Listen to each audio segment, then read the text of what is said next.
নাবিলা আজ হিজাব পরে কলেজে এসেছে। এই প্রথম সে হিজাব পড়েছে। লাল নোটবুকই তাকে হিজাব পড়তে বাধ্য করেছে। ঠিক বাধ্য করেছে বলা যাবে না, বলা উচিত নাবিলা নিজেই বাধ্য হয়েছে। গতকাল একটা লেখা পড়েই এই সিদ্ধান্তটা নিয়েছে সে। মারুফ লিখেছে, বন্ধু হাদিলা সালার কথা মনে আছে? মাত্র 18 বছরের এক মুসলিম বোন। ইসরায়েলি সৈন্যরা তাকে শহীদ করে দিয়েছে। কেন জানো? চেকপোস্টে ইসরায়েলি সেনারা তাকে মুখ থেকে নিকাব সরাতে বলে। হাদিলা সালাহ অস্বীকার করে, বলে দুঃখিত, মুখ থেকে নিকাব সরানো যাবে না। কেন যাবে না? এটা আমার আল্লাহর আদেশ। এই আদেশ কিছুতেই অমান্য করা যাবে না। আমাদের আদেশই বা কম কিসে? নিকাব সরাও, তা না হলে তোমাকে হত্যা করা হবে। ভীষণ আক্রোশে খেপে গিয়ে বলল ইসরায়েলি এক সৈন্য। হাদিলা অটুট রইল। মৃত্যু ভয়ে সে ভীত নয়। বলল, আমি আল্লাহর হুকুমের কোনো অমর্যাদা করতে পারবো না, মরে গেলেও না। মুহূর্তেই ইসরায়েলি কুকুরগুলো বন্দুক তাক করল। মুসলিম উম্মার এই বোনের হাতে, পায়ে এবং বুকে মোট 15টি গুলি করল। হাদিলা সালাহ শহীদ হয়ে গেল। শাহিদাতুন নিকাব, নিকাবের জন্য শহীদ। বন্ধু ভাবো, হাদিলা সালারা যখন ধর্ম এবং মানবতা বিরোধীদের সামনে শুধু বোরকার নিকাব না সরানোর অপরাধে শহীদ হচ্ছেন, তখন আমাদের মা বোনেরা অবিবেচকের মতো মুখে রং মেখে সংসেজে রাস্তাঘাটে চলছেন। স্কুল কিংবা কলেজের কথাই ধরো, মেয়েরা সেখানে তো যাচ্ছে বিদ্যা শিক্ষার জন্যই। মানুষ গড়ার এই প্রতিষ্ঠানেও কেন নিজেকে সাজিয়ে গুছিয়ে প্রদর্শন করতে হবে? মনে রেখো, ওপরে একজন আছেন, তিনি কিন্তু সবাই দেখছেন। প্রিয় মা এবং প্রিয় বোনদের, সময় হবে কবে হাদিলা সালাদের অনুসরণ করার? লেখাটা পড়ার পর নাবিলার বুকটা কেঁপে উঠল। এই লেখায় এতটাই প্রভাবিত করল, নাবিলা তখনই সিদ্ধান্ত নিয়ে ফেলল জীবনটাকে পরিবর্তনের সিদ্ধান্ত। পরিবর্তন হঠাৎ করে হবে না, শুরুটা হোক ধীরে ধীরে। হিজাব দিয়ে হোক না শুরুটা। তাই সে আজ কলেজে হিজাব পরে এসেছে। গেট দিয়ে ঢুকে মাঠ পেরিয়ে সিঁড়িতে উঠতেই লিজার সঙ্গে দেখা হয়ে গেল। লিজার চোখ দুটি কপালে উঠিয়ে বলল, এ কি, মাথায় ওটা কি গলিয়ে এসেছিস? নাবিলা বলল, কি গলিয়েছে মানে? হঠাৎ এসব হিজাব টিজাবের মানে কি? এভাবে বলছিস কেন? কিভাবে বললাম? তুই কি আমাকে তাচ্ছিল্য করছিস? তোকে করছি না, তোর এই অদ্ভুতরে জিনিসটাকে করছি। সে নাবিলার ভীষণ রাগ লাগলো। লিজা মেয়েটাকে সে এমনিতে দেখতে পারে না, অহংকারী মেয়ে। অন্যকে তুচ্ছ করাটা তার মজ্জায় মিশে আছে। কলেজের সবাই বলে এই মেয়ে নাকি সব থেকে স্মার্ট, অথচ এই মেয়ে যখন কথা বলে দাঁতের ফাঁক ফোকর দিয়ে থুতু বেরোয়। থুতুর তোরে চারপাশের শ্রোতাদের তখন টিকে থাকায় দায় হয়ে পড়ে। এমন একটা মেয়ে কলেজের সবচেয়ে স্মার্ট মেয়ে হয় কি করে? নাবিলার বুঝে আসে না। নাবিলা মন খারাপ করা গলায় বলল, হিজাব জিনিসটাকে তুই এভাবে তুচ্ছ করছিস? আমি যে কারণে হিজাব পড়েছি তুই সেটা জানলে এরকম তুচ্ছ তাচ্ছিল্য করতে পারতিস না। কি জন্য হিজাব পড়েছিস? মোল্লাদের বউ হবার জন্য? কি আশ্চর্য, এসব কেন হবে? তাহলে গতকাল নোটবুকে একটা ঘটনা পড়েছিলাম, তারপরে হিজাব পড়ার সিদ্ধান্ত নিয়েছি। নোটবুক? কার নোটবুক? আছে একজন। সে কে? কোনো মোল্লা টোল্লা নাকি?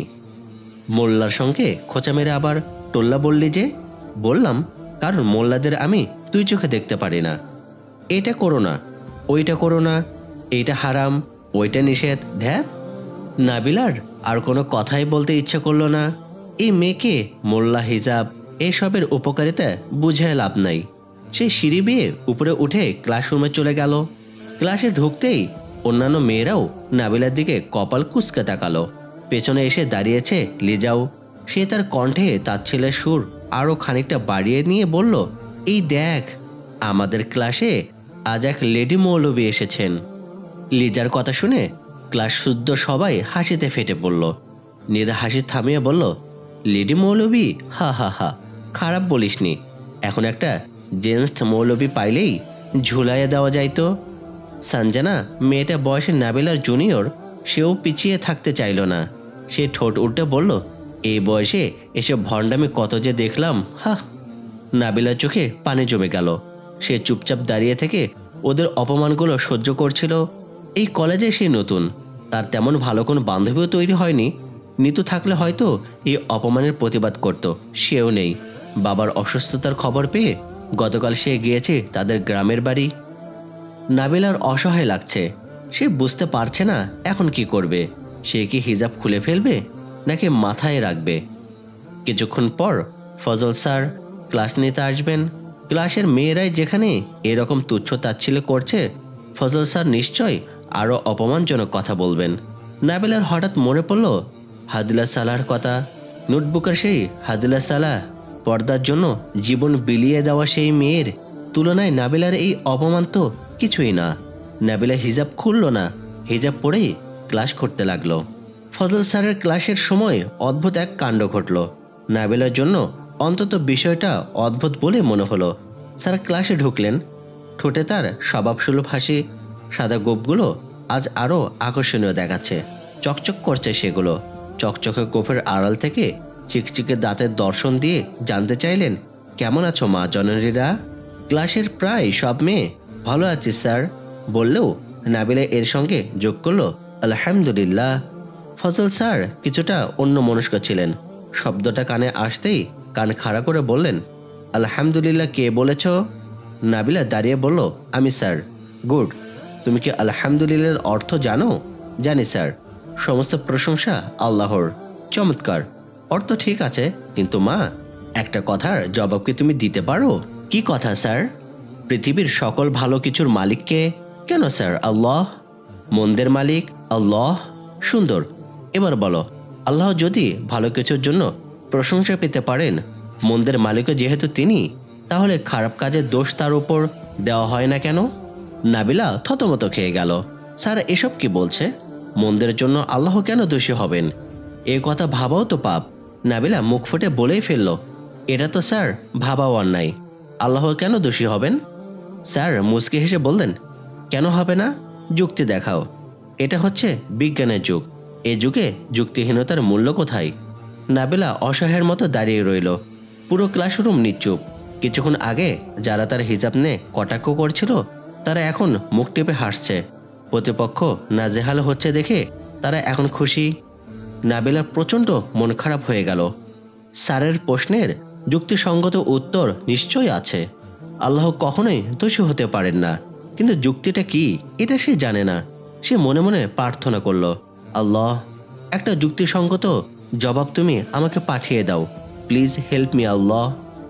ফজল স্যারের মুখে বিজয়ের হাসি। এ পর্যন্ত যুক্তি দিয়ে কেউ তাকে পরাস্ত করতে পারেনি। তিনি রাজ্য জয়ের হাসি হেসে বললেন, পারবে না মা, তুমি পারবে না, এ প্রশ্নের কোনো উত্তর নেই, অতএব বসে পড়ো। নাবিলা তখনকার মতো বসে পড়লেও মন থেকে ভাবনাটা গেল না, যুক্তিটা কি হতে পারে। হঠাৎ তার মনে পড়ল নোটবুকটার কথা। নোটবুকে কি কোনো যুক্তিসঙ্গত উত্তর পাওয়া যাবে? রাতে পড়ায় মন বসলো না। কোনো রকমে পাঠ্য বইয়ে চোখ বুলিয়ে তারপর নোটবুক নিয়ে বসে পড়ল। পড়তে পড়তে এক জায়গায় এসে তার চোখ আটকে গেল। উজ্জ্বল হয়ে উঠল মুখাবয়। মোক্ষম একটা যুক্তি পাওয়া গিয়েছে। কোনো এক বই থেকে সংগ্রহ করে মারুফ এই যুক্তিটা নোটবুকে লিখে রেখেছে। কিন্তু এই যুক্তি স্যার মানবেন কিনা কে জানে। তবু নাবিলা বলবে, কালই সবার সামনে। পরের দিন কলেজে এসে ফজল স্যারের ক্লাসের জন্য অপেক্ষা করতে লাগলো নাবিলা। তর সই ছিল না তার। যুক্তিসঙ্গত জবাবটা স্যারকে আজ দিতেই হবে। যে লোক আল্লাহকে দোষী করতে চান তাকে কোনো ছাড় দিতে নেই। আজকেও হিজাব নিয়ে কম কটাক্ষ শুনতে হলো না তাকে। লিজা আজও হিজাব নিয়ে কটুক্ত করছিল। নাবিলার সেদিকে মন নেই। সে আছে ফজল স্যারের অপেক্ষায়। ফজল স্যার আজ কেন যেন কিছুটা দেরিতেই ক্লাসে এলেন। ক্লাস শুরু হলো। ক্লাস শেষে তিনি আজও ধর্মের অসারতা নিয়ে কিছু বলতে চাচ্ছিলেন। কথার যুক্তিতে ছাত্রছাত্রীদের পরাস্ত করে তিনি এক ধরনের আনন্দ পান। তিনি কথা শুরু করতেই নাবিলা উঠে দাঁড়ালো। স্যার বললেন, তুমি কি কিছু বলতে চাও মা? নাবিলার টেনশন হচ্ছিল খুব। টেনশনে গলা শুকিয়ে যাচ্ছিল। সে পারবে তো? মনে মনে পড়ে নিল, ইয়া মুকতাদির। স্যার আবার বলবেন? স্যার আবার বললেন, তুমি মনে হয় কিছু বলতে চাও, বলতে চাইলে বলতে পারো। নাবিলা বলল, জি স্যার। তাহলে বলো। আপনার গতকালের প্রশ্নের জবাব আছে আমার কাছে। নাবিলার মনে কোথা থেকে যেন এক বুক সাহস এসে ভর করলো। যুক্তিটা সে তার নিজের মতো করে বলা শুরু করলো। স্যার, আমি কি বিষয়টা একটা উদাহরণ দিয়ে বোঝাতে পারি? অবশ্যই পারো। ধরুন একটি শপিং মলে আগুন লাগলো, ভয়ঙ্কর আগুন। আগুনের লেলিহান শিখা মুহূর্তেই পুরো মার্কেটে ছড়িয়ে পড়ল। স্যার বললেন, শপিং করতে আসা শত শত ক্রেতা আটকে গেল আগুনের মধ্যে। ফায়ার সার্ভিসের উদ্ধার কর্মীরা বাইরে দাঁড়িয়ে আছে, কিন্তু লেলিহান শিখা ভেদ করে ভেতরে ঢুকতে কেউ সাহস করছে না। স্যার মনোযোগ দিয়ে শুনছে ক্লাসের সবাই। ইতিমধ্যে আপনি এমন একটা যন্ত্র আবিষ্কার করেছেন যেটা ব্যবহার করে যে কেউ আগুনে ঝাঁপ দিতে পারবে, কিন্তু তার কোনোই ক্ষতি হবে না। স্যার বললেন, আচ্ছা আচ্ছা, ইন্টারেস্টিং তো। তারপর একজন উদ্ধারকর্মী সেই যন্ত্রটা ব্যবহার করে ভয়ঙ্কর সে আগুনে ঝাঁপিয়ে পড়ল। ভেতরে অনেকেই আটকে আছে, ধোঁয়া এবং আগুনের তাপে কষ্ট পাচ্ছে। লোকটা একে একে উদ্ধার করছিল সবাইকে। উদ্ধার কাজ যখন প্রায় শেষ, বাকি মাত্র একজন। এই শেষ লোকটা ছিল উদ্ধার কর্মীর পরিচিত কেউ। নাবিলা এবার স্যারের কাছে প্রশ্ন করল, স্যার এরকম কি হতে পারে না? স্যার বললেন, আলবাত হতে পারে। লোকটা উদ্ধার কর্মীর আত্মীয় বা পরিচিত হতে পারে, অস্বাভাবিক কিছু তো নয়। নাবিলা বলল, জি, কিন্তু সে ছিল তার চরম শত্রু। এই লোকের সাথে উদ্ধারকর্মীর দীর্ঘদিনের বিরোধ চলছিল। উদ্ধারকর্মীটির মধ্যে ব্যক্তিগত হিংসাবোধ জেগে উঠল। সে সিদ্ধান্ত নিল যে এই লোকটাকে বাঁচাবে না। চরম প্রতিশোধ পরায়ণ হয়ে উঠল সে। অতএব লোকটাকে তো সে বাঁচালোই না, উল্টো তার পেটে সজোরে একটা লাথি দিয়ে আগুনের গভীরে ঠেলে দিল। স্যার বললেন, তো তাতে কি প্রমাণ হয় বলো? এবার আমি একটা প্রশ্ন করতে চাই স্যার। করো। বলুন তো, এই যে এতগুলো বিপদে পড়া লোককে উদ্ধার করা হলো, এর জন্য কি আপনি কোনো কৃতিত্ব পাবেন? স্যারের মুখে হাসি, অবশ্যই পাবো। কারণ আমি যদি সেই বিশেষ যন্ত্রটি না বানিয়ে দিতাম, তাহলে তো এই লোকগুলোর কাউকেই বাঁচানো যেত না। এক্স্যাক্টলি স্যার, অবশ্যই এর জন্য আপনার প্রশংসা পাওয়া উচিত। কিন্তু আমার পরবর্তী প্রশ্ন হচ্ছে, লোকটা সবাইকে উদ্ধার করলেও একজনকে যে শত্রুতা বশত উদ্ধার না করে মৃত্যুর মুখে ফেলে রেখে এসেছে, আসার সময় তার পেটে জোরে সোরে একটা লাথিও মেরে এসেছে। এখন স্যার, উদ্ধার কর্মীটির এই অন্যায়ের জন্য কি আপনি দায়ী হবেন? এই অন্যায়ের ভাগটা কি সমানভাবে আপনিও ভাগ করে নেবেন? স্যার বললেন, অবশ্যই না। ওর দোষের ভাগ আমি কেন নিতে যাব? আমি তো তাকে এরকম অন্যায় কাজ করতে বলিনি। সেটা সে নিজেই করেছে, সুতরাং এর পুরো দায় তার। নাবিলা হাসলো এবার, হেসে বলল, স্যার ঠিক এভাবেই আল্লাহ তাআলা মানুষকে সৃষ্টি করেছেন ভালো কাজ করার জন্য। আপনি যেরকম উদ্ধার কর্মীকে একটা বিশেষ যন্ত্র বানিয়ে দিয়েছেন, সেরকম সৃষ্টিকর্তাও মানুষকে অনুগ্রহ করে হাত, পা, চোখ, নাক, কান, মুখ, মস্তিষ্ক এসব দিয়ে দিয়েছেন। সাথে দিয়েছেন একটি স্বাধীন ইচ্ছা শক্তি। এখন এসব ব্যবহার করে সে যদি কোনো ভালো কাজ করে, তার কৃতিত্ব স্রষ্টাও পাবেন। যেরকম বিশেষ যন্ত্রটি বানিয়ে আপনি কর্তৃত্ব পাচ্ছেন, আবার সে যদি এগুলো ব্যবহার করে কোনো খারাপ কাজ করে, গর্হিত কাজ করে, তাহলে এর দায়ভার স্রষ্টা নেবেন না। যেরকম কর্মীটির অন্যায়ের দায় আপনার উপর বর্তায় না। আমি কি বোঝাতে পেরেছি স্যার? যুক্তিপূর্ণ জবাব পেয়ে ফজল স্যারের মুখটা শুকিয়ে এতটুকু হয়ে গেল। ক্লাসে এতক্ষণ ধরে পিতপতন নীরবতা বিরাজ করছিল। সবাই নাবিলার বিপক্ষে নয়, কেউ কেউ নীরব সমর্থকরাও এবার টেবিল চাপড়ে খুশি প্রকাশ করলো। ফজল স্যার এতে চরম অপমান বোধ করলেন। একটা পুচকে মেয়ে তার এতদিনের উঁচু মাথাটা নিচু করে দিয়েছে, যুক্তিতে তাকে হারিয়ে দিয়েছে, এটা তিনি কিছুতেই মানতে পারছিলেন না। তবুও কাউকে কিছু বুঝতে দিলেন না।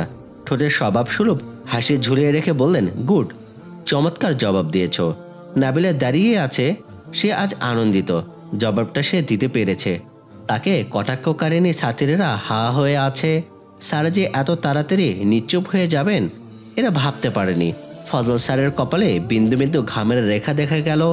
তিনি পকেট থেকে রুমাল বের করে ঘাম মুছলেন, এরপর বের হয়ে গেলেন ক্লাসরুম থেকে। পরের দিন যেটা ঘটল, নাবিলা এর জন্য মোটেও প্রস্তুত ছিল না। সে বুঝতেই পারেনি ফজল স্যার গত দিনের অপমানের প্রতিশোধ এইভাবে নিতে চাইবেন। যুক্তিতে হেরে গিয়ে ফজল স্যার মনে মনে খেপেছিলেন।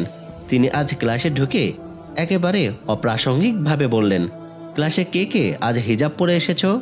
কেউ দাঁড়ালো না, একমাত্র নাবিলা ছাড়া, কারণ পুরো ক্লাসে সেই একমাত্র হিজাব ধারেনি। ফজল স্যার গম্ভীর গলায় বললেন, ক্লাসে তো হিজাব পরে বসা যাবে না মা। নাবিলা অবাক গলায় বলল, কেন স্যার? এটা প্রতিষ্ঠানের আইনের পরিপন্থী। কিন্তু স্যার, গত 2 দিন ধরেই তো হিজাব পড়ছি, কেউ তো কিছু বলেনি। আপনিও তো স্যার কিছু। ফজল স্যার কিছুটা রেগে গেলেন। রেগে গিয়ে বললেন, বলিনি বলে কি এখন বলা যাবে না? কেন অযথা তর্ক করছো? নাবিলা বলল, স্যার বুঝতে পারছি না, হিজাব পরলে সমস্যা কোথায়? আমি তো অন্যায় কিছু করছি না।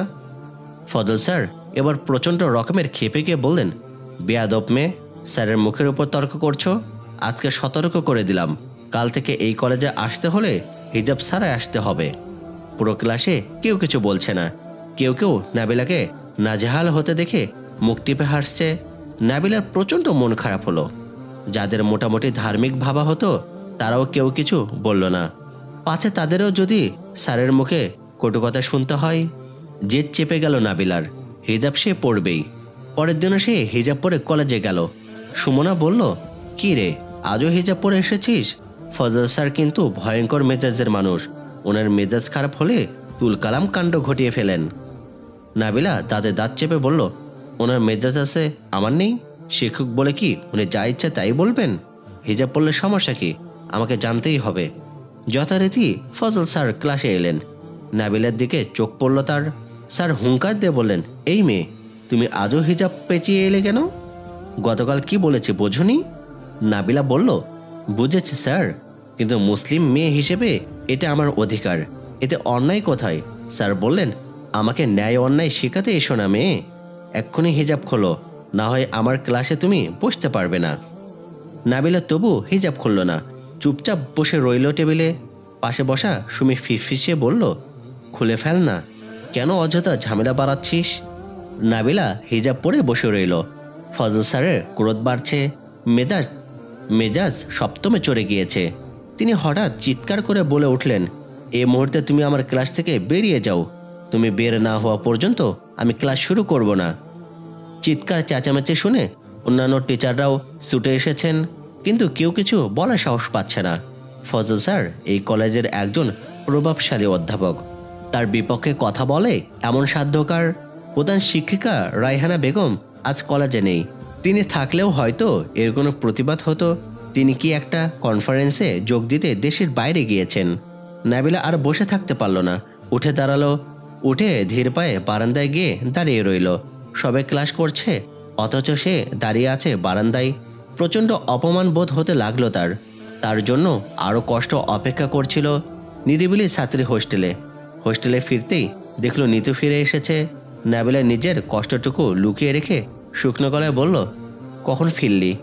আঙ্কেলের শরীর এখন কেমন? নিতু এ প্রশ্নের কোনো জবাব দিল না। থতমত গলায় বলল, আমার কথা বাদ দে, তোর কথা বল, কি শুরু করেছিস তুই এসব? নাবিলা অবাক হলো, কি শুরু করেছে মানে? কি দরকার ছিল স্যারের সঙ্গে এতটা দণ্ড জড়ানোর? তুই কি স্যারদের সঙ্গে ঝগড়াঝাটিতে করার জন্য এই কলেজে ভর্তি হয়েছিস? নাবিলা বিষণ্ণ গলায় বলল, তুইও স্যারের পক্ষ নিয়ে কথা বলছিস? বলছি তো, লিজা আমাকে ফোন করে সব বলেছে। হিজাব টিজাব নিয়ে কি দরকার ছিল এতটা সিরিয়াস হওয়ার? তোর জন্য লিজার কাছেও আমি ছোট হয়ে গেলাম। লিজা আমাকে কি বলেছে জানিস? বলেছে, কি রে, তুই এ মোল্লা বান্ধবী পাইলি কই? নাবিলার ভীষণ কান্না পেল। কেউ তার পক্ষে নেই, সবাই তিরস্কার করছে। এমনকি প্রিয় বান্ধবীও, যার আশ্রয় আছে, সেও যদি এমন করে, এর চেয়ে কষ্টের আর কি থাকতে পারে?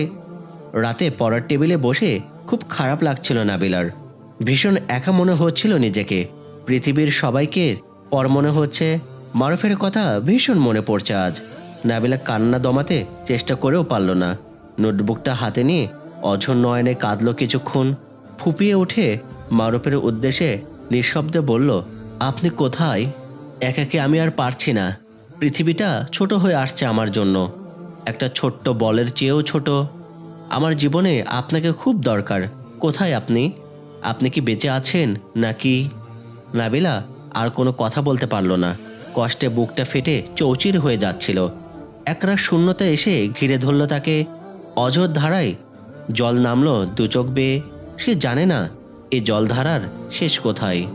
এদিকে ওসি কামরুল আবারও ব্যর্থ হলেন। তিনি এবং তার লোকেরা আসামির পরিচয় বের করতে পারছেন না। সিসিটিভি ফুটেজ থেকে পাওয়া ছবি নিয়ে বিভিন্ন মাদ্রাসায় অভিযান চালানো হয়েছে।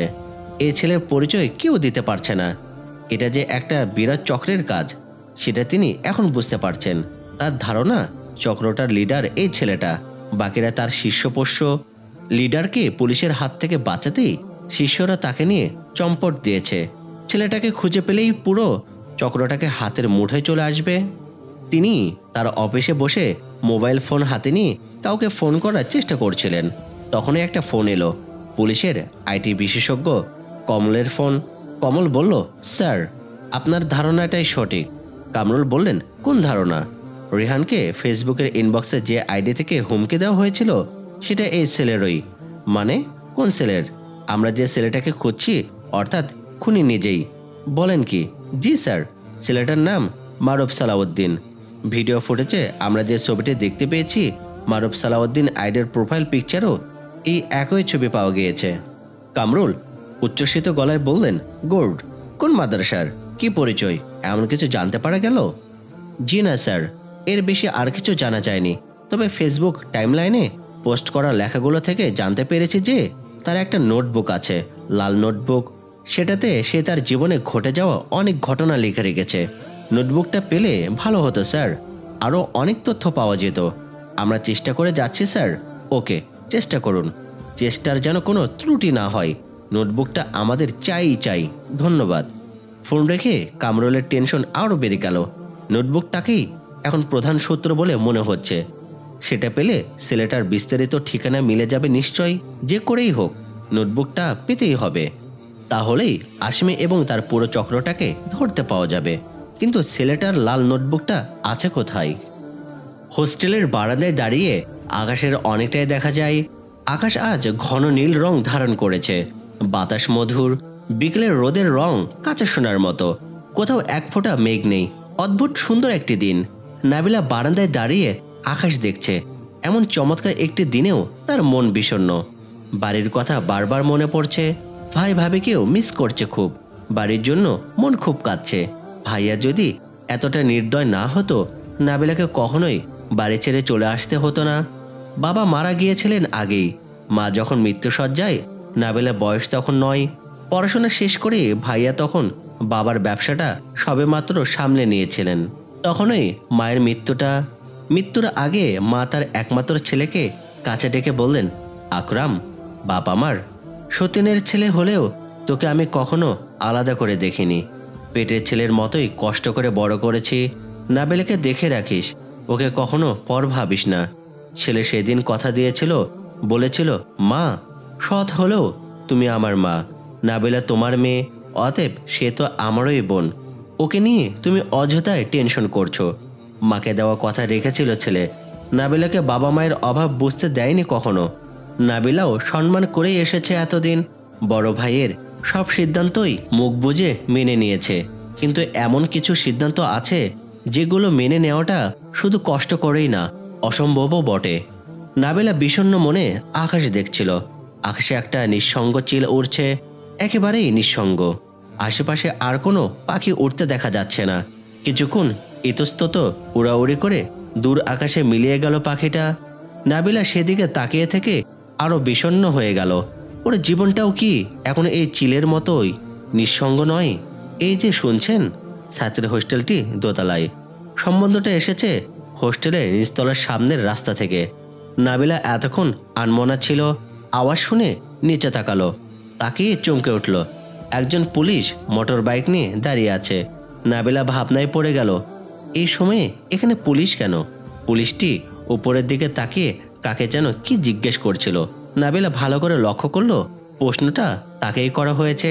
হ্যালো, আপনাকে বলছি, এটা কি নিরিবিলি ছাত্রী হোস্টেল? নাবিলা কিছু বলল না। আচমকা বারান্দা থেকে ঘরে ঢুকে গেল। নিতু রুমে নেই। ইদানিং বিকেলবেলা সে রুমে থাকে না, ডেটিং ফেটিং নিয়ে ব্যস্ত থাকে। তাও আবার একজনের সঙ্গেই না, এক একদিন এক একজনের সঙ্গে। নিতু এখন আর আগের মতো নেই। সিলেটের সেই শান্তিসৃষ্ট সাধারণ নিতুকে এখানে এসে খুঁজে পায়নি নাবিলা। অনেক পরিবর্তন হয়ে গেছে সে। নাবিলা একদিন বলেই ফেলল, তুই আর আগের মতো নেই। কিরকম?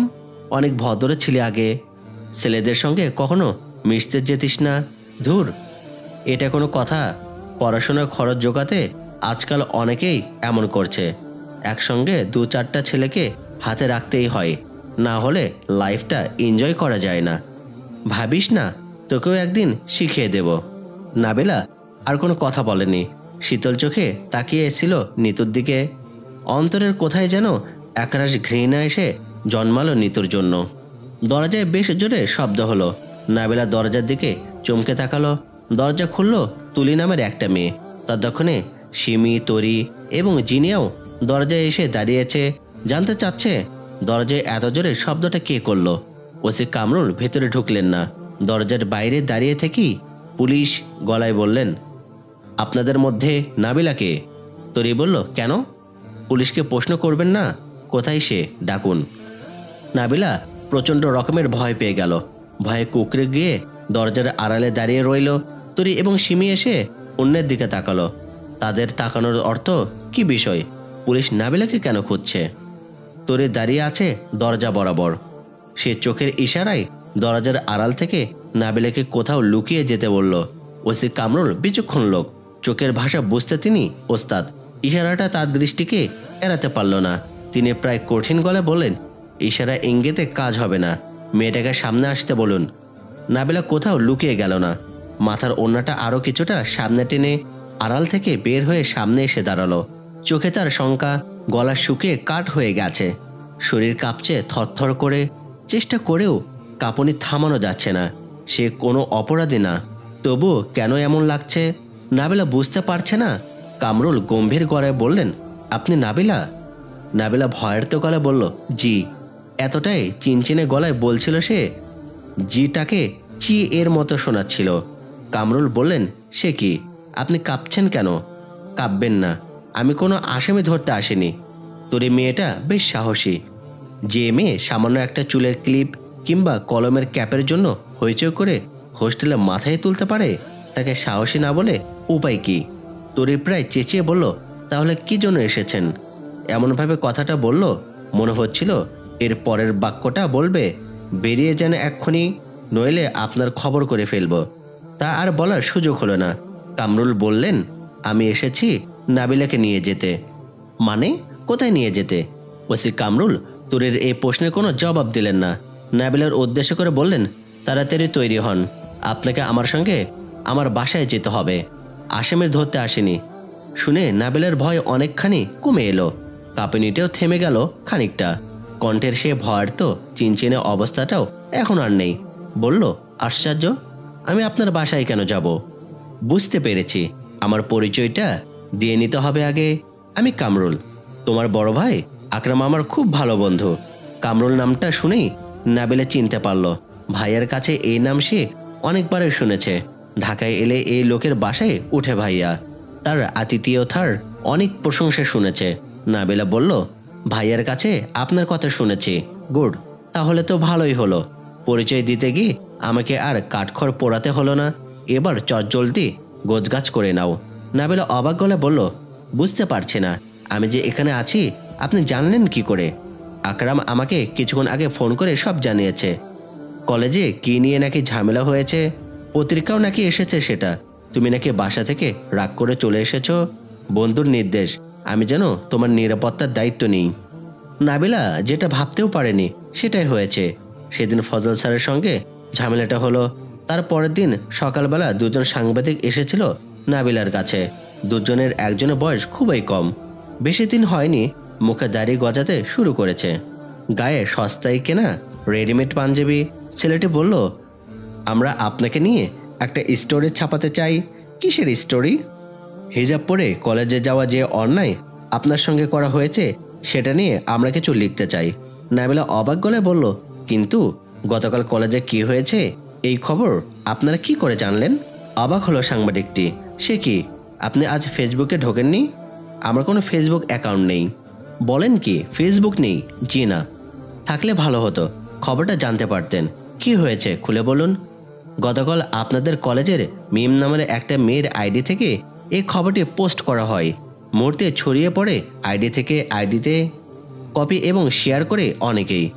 আমরা সেখান থেকে জেনেই আপনার কাছে এসেছি। মিম মেয়েটা কলেজে 2-4 জন ধার্মিক মেয়েদের মধ্যে একজন। নাবিলাকে যখন ক্লাস থেকে বের করে দিচ্ছিল, নাবিল লক্ষ্য করেছিল মেয়েটা করুণ চোখে তাকিয়ে আছে। কিছু বলার সাহস পায়নি ফজল স্যারের ভয়ে, কিন্তু সে যে খবরটা এইভাবে ফেসবুকে ছড়িয়ে দেবে নাবিলা বুঝতে পারেনি। নাবিলা বলল, আমার সঙ্গে কি হয়েছে না হয়েছে এটা নিয়ে স্টোরি লেখার দরকার নেই। সাংবাদিক ছেলেটি বলল, দরকার নেই কেন? আপনি কি চান না এ অন্যায়ের প্রতিবাদ হোক? নাবিলা কিছু বলল না। সে চায় না তাকে নিয়ে পত্রিকায় লেখালেখি হোক। সে নিজেকে লুকিয়ে রাখতেই পছন্দ করে। লোকজন জানলে রাস্তাঘাটে এটা সেটা প্রশ্ন করবে, অযথাই হাঙ্গামা করবে। নাবিলা কিছু বলছে না দেখে সাংবাদিকদের দ্বিতীয়জন অনুরোধের সুরে বলল, দেখুন, ফেসবুকে খবরটি ঝড় তুললেও জাতীয় কোনো পত্রিকাওয়ালাদের এই বিষয়ে আগ্রহ নেই। তারা আছে তাদের মতোই। শুয়ারে যে কোন শিশুটি পড়ে গেল কিংবা কোথায় কে কাকে কোপাচ্ছিল এই নিয়ে তারা ঘন্টার পর ঘন্টা লাইভ টেলিকাস্ট করলেও একজন মুসলিম কলেজ ছাত্রী হিজাব করতে গিয়ে নিগৃহীত হলো, সেটা নিয়ে তাদের কোনো মাথা ব্যথা নেই। তো আমি কি করব বলুন? আমরা খবরটি ছাপতে চাই, প্রতিবাদ করতে চাই, প্লিজ আপনি অনুমতি দিন। নাবিলার মৌনও অনুমতি পেয়ে সাংবাদিকরা বিদায় নিয়ে চলে গেল। পরের দিন অঞ্চলভিত্তিক অক্ষত কিন্তু ইসলামী ভাবধারার এ পত্রিকাটিতে খবরটি সত্য সত্যিই ছাপা হয়ে গেল। কিন্তু নামফলহীন এ পত্রিকাটি যে সত্যি সত্যি ভাইয়ের হাত পর্যন্ত পৌঁছে যাবে এটা ছিল অকল্পনীয়। কামরুল বললেন, কই চলো, তাড়াতাড়ি কাপড় চোপড় গুছিয়ে নাও, সময় দিলাম 10 মিনিট। নাবেলা বলল, আমাকে নিয়ে ভাবতে হবে না ভাইয়া, আমি কোথাও যাব না, এখানে আমি ভালোই আছি। কামরুল শাসনের সুরে বললেন, উফ, এসব বললে হবে না, পুলিশ এবং বড় ভাইয়ের নির্দেশ, তোমাকে যেতেই হবে। নাবিলা তবুও যেতে অস্বীকার করছিল বারবার। হঠাৎ একটা কথা মনে হতেই রাজি হয়ে গেল, মারুফের খবরটা নিতে হবে। সে কোথায় আছে, কেমন আছে, এ খবর পুলিশ ছাড়া আর কেই বা ভালো বলতে পারবে। অতএব পুলিশের বাসায় উঠে যাওয়াটাই হবে সব দিক থেকে সুবিধাজনক। ওসি কামরুলের বাসাটা চমৎকার। 4 বেডের ফ্ল্যাট, 4টা চমৎকার বারান্দা। বিশাল বারান্দাগুলোর প্রত্যেকটাতেই ছোটখাটো বাগানের মতো করা হয়েছে। গাধা, গোলাপ, ডালিয়া, গন্ধরাজ, কি নেই সে বাগানে। শহরের সবকিছুতেই কৃত্রিমতা থাকে, এখানেও আছে। বাগানগুলোতে কৃত্রিম ঝর্ণা এবং পাখি বসানো আছে। অপ্রাকৃতিক হলেও ঝর্ণার কলকল শব্দ এবং পাখির কিচিরমিচির ডাক শুনতে খারাপ লাগছে না। এমন একটি বাগান নাবিলার ভাগ্যেও জুটে গেল, সঙ্গে অসাধারণ একটা বেডরুম। নাবিলা ঘুরে ঘুরে বেডরুমটা দেখছিল। রায়না হেসে বললেন, কি ভাই, ঘরটা তোমার পছন্দ হয়েছে? নাবিলাও মৃদু হাসলো, জি ভাবি, খুব পছন্দ হয়েছে। বাড়িটা নেওয়া হয়েছে আমার পছন্দেই। আপনার পছন্দের তারিফ করছি। এমন একটা বাড়ির সন্ধান পেলেন কিভাবে? বলতে পারো ভাগ্যগুণে। কিরকম? এটা একটা পীর সাহেবের বাড়ি। অদ্ভুত পীর সাহেব। অদ্ভুত কেন? এই পীর সাহেব গান বাজনা নিয়ে মত্ত থাকতেন, বেছে বেছে পয়সাওয়ালাদের মুরিদ বানাতেন। কোনো এক মুরিদ তাকে এই বাড়িটা বানিয়ে দিয়েছে। নাবিলা বলল, গান বাজনাওয়ালা পীর, এ প্রথম শুনলাম। তো তিনি এখন এই বাড়িতে থাকেন না কেন? এটাও একটা মজার ঘটনা। পীর সাহেবের বিশাল অর্থ সম্পদ দেখে লোভে পড়ে যায় আরেক মুরিদ। তারপর এক রাতে ডাকাত লাগিয়ে লুটে নেয় সব, খুন করে ফেলার হুমকিও দিয়ে যায়। ভয় পেয়ে বাড়ি ছেড়ে পালিয়ে যান পীর সাহেব। এরপর থেকে আমরাই এই বাড়িতে আছি। নাবিলা হেসে বলল, মজার তো, এক মুরিদ দান করে আরেক মুরিদ লুটে নেয়। রায়না মুগ্ধ চোখে নাবিলার হাসিটা লক্ষ্য করলেন, হেসে বললেন, তোমার হাসিটা কিন্তু অসাধারণ। নিজের প্রশংসা শুনতে নাবিলা সবসময় লজ্জা লাগে, এখনো লাগলো। সে লাল রাঙ্গা হয়ে মাথায় নিচু করে বলল, ভাবি, আপনিও কিন্তু খুব সুন্দর। রায়না বললেন, হয়তো, কিন্তু তোমার সৌন্দর্য তুলনাহীন। নাবিলা লজ্জায় আরো কুকড়ে গেল। প্রসঙ্গ পাল্টানোর জন্য বলল, আমার কথা ছাড়ুন ভাবি, আপনার কথা বলুন। বান্টির এই অবস্থা কতদিন ধরে? রায়না হঠাৎ উদাস হয়ে গেলেন।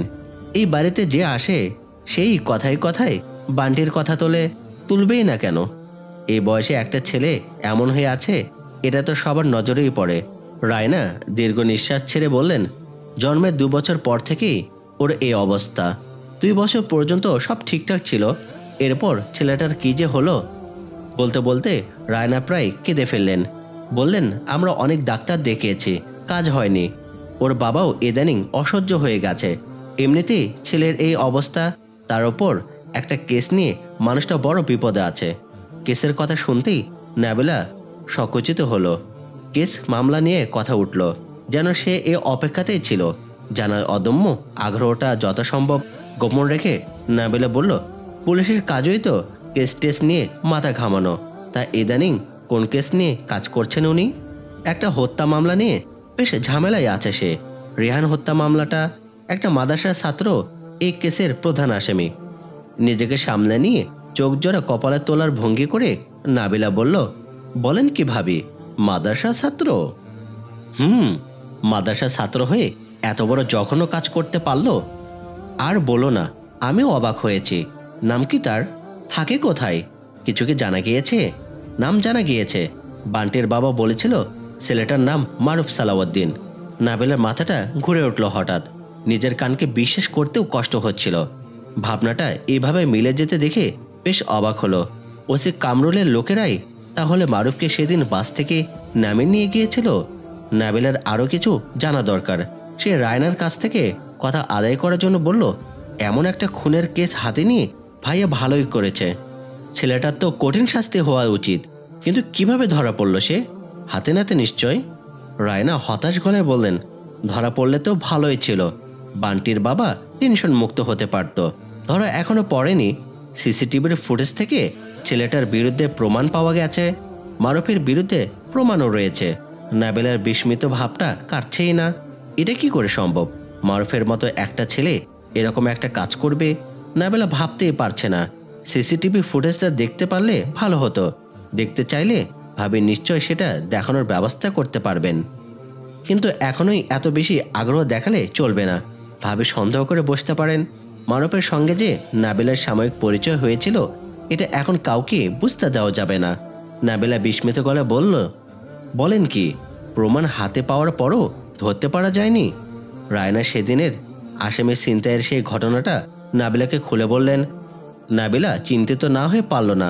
মারুফকে সেদিন তাহলে পুলিশ ধরেনি, একদল সন্ত্রাসী তাকে ছিনতাই করে নিয়ে গেছে। কিন্তু কেন? প্রমাণ অনুসারে মারুফ যদি দোষী হয়, সন্ত্রাসীদের তাতে কি? তাহলে কি তাদের সঙ্গে মারুফের যোগ সাজালো আছে? ওরা যে সেদিন মারুফকে মারধর করতে করতে বাস থেকে নামাচ্ছিল, সেটা কি তাহলে পাবলিকের চোখে ধুলো দেওয়ার জন্য ছিল? নিতুই কি তাহলে ঠিক? মানুষের বাহিরটা দেখে কি ভেতরটা সত্যিই চেনা যায় না? মারুফ কি আসলেই খুনি, নাকি চক্রান্তের শিকার? নাবিলের মাথা কাজ করছে না। প্রশ্নগুলো মাথার ভেতরে কিলবিল করছে। মাথাটা ঝিম মেরে আছে। সংবিত ফিরল রায়না ভাবির কথায়। শুধু সিসিটিভি ফুটেজেই না, এ ছেলের বিরুদ্ধে আরও প্রমাণ মিলেছে। নাবিলা বলল, কি প্রমাণ? রেহানকে ফেসবুকে হুমকিও দিয়েছিল সে। বলেছিল তোর কোনো নিস্তার নেই।